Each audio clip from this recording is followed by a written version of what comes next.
The chariots are almost on them.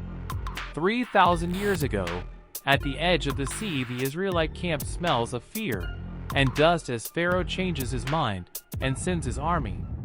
Men clutch children, wagons creak, and the water stretches wide before them with nowhere left to run.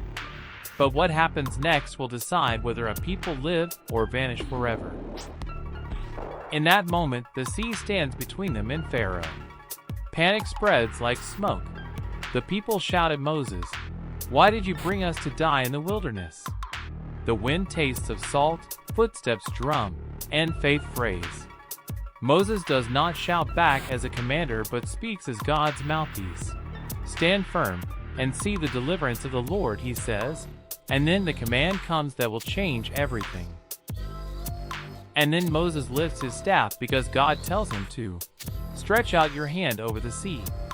The staff is not a talisman, but the ordered instrument of God. A strong east wind rises through the night. The sea begins to buckle under that wind, and the impossible starts to happen. The water pulls back in long curtains, and a dry path shows between two walls of water. Hearts pound.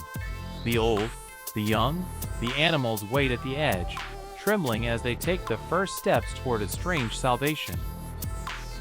But before the crossing ends, Pharaoh's chariots crash onto the sea floor in hot pursuit.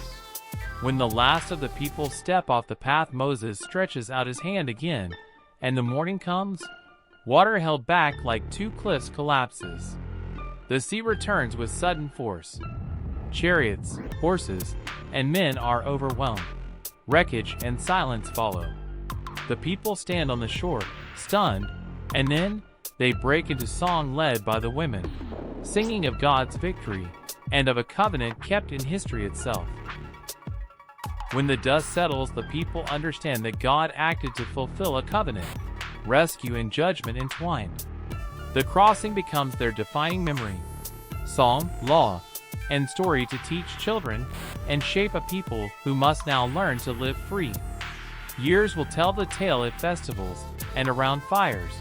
God remembers and saves. Follow for the next story from the Bible. The chariots are almost on them.